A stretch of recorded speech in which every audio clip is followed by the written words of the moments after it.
Yahobu, Bapak Ibu Pendeta, Sinenge, Majelis dan warga Gereja Amin, ini adalah channel YouTube Sinode Gereja Amin. Karena itu, bagi yang mencintai Gereja Amin, tontonlah, subscribe, like, dan bagikan. Gereja Amin yang tangguh, mandiri, dan peduli. Tuhan Yesus memberkati.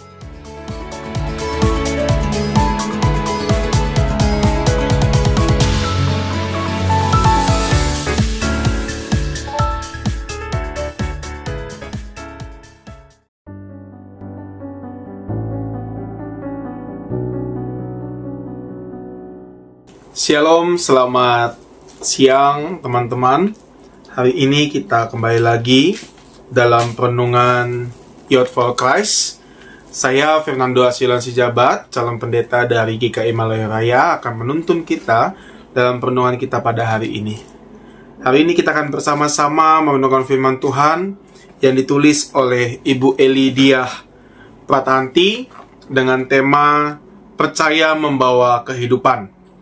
Kita akan membaca Alkitab dari Yohanes pasal 8 ayat 21 sampai ayat yang ke-30.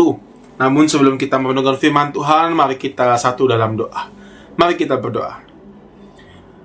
Terima kasih Tuhan, pada hari ini kami akan bersama-sama kembali menyambut sapaan firman Tuhan yang akan kami baca, kami dengarkan, dan juga Tuhan tuntun setiap kami agar kami dapat melakukan firman-Mu dalam kehidupan kami. Bersabda Tuhan, kami siap untuk mendengarkan firman Tuhan. Amin. Baik teman-teman, mari kita buka Alkitab kita dari Yohanes pasal 8 ayatnya yang ke-28a. Ya. Saya akan bacakan untuk kita sekalian. Maka kata Yesus, apabila kamu telah meninggikan anak manusia, barulah kamu tahu bahwa akulah Dia. Demikianlah pembacaan Alkitab kita pada hari ini. Nah teman-teman, di dalam dunia medis ada kondisi yang disebut anosognosia, atau seseorang tidak sadar bahwa dirinya itu sedang sakit. Ya.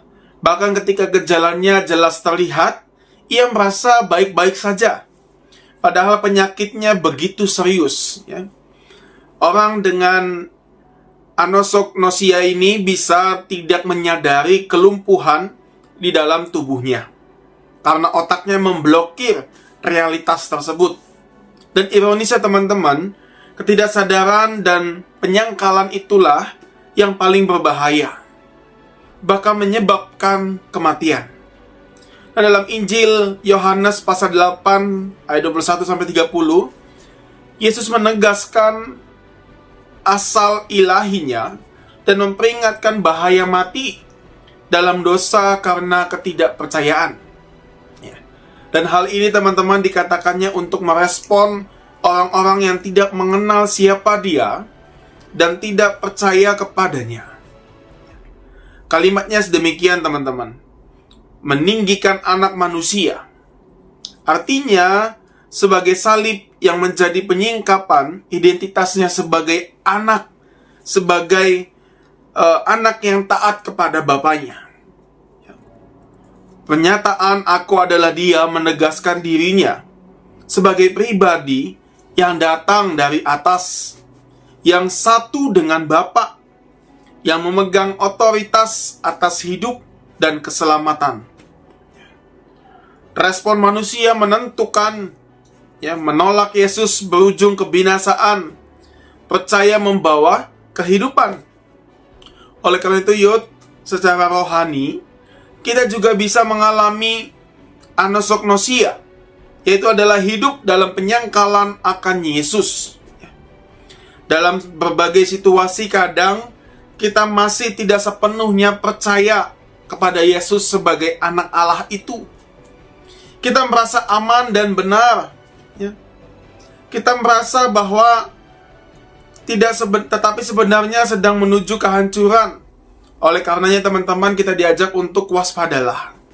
Karena apa? Karena ketidakpercayaan yang tersembunyi sekalipun bisa merenggut kehidupan rohani kita, maka percayalah sepenuhnya kepada Yesus. Biarlah kasih dan kuasa-Nya membimbing kita semua. Maka kita akan memperoleh kehidupan yang berasal dari Tuhan. Demikian teman-teman, renungan kita pada hari ini. Tuhan memberkati kita, mari kita satu dalam doa.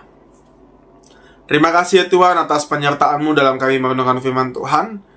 Itu semua karena pengasihan-Mu kepada kami dapat mendengarkan dan disapa oleh firman Tuhan.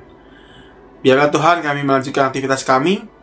Kiranya Tuhan juga menuntun setiap kami, menyertai kami dalam setiap aktivitas kami hari lepas hari. Dalam nama Yesus Kristus kami berdoa.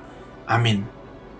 Baik, sekian teman-teman renungan kita hari ini. Kiranya Tuhan memberkati kita, dan jangan lupa teman-teman untuk membagikan kembali video-video atau renungan-renungan kepada teman-teman sekalian, dan kiranya mereka juga dapat tersentuh oleh kebenaran firman Tuhan. Tuhan memberkati kita.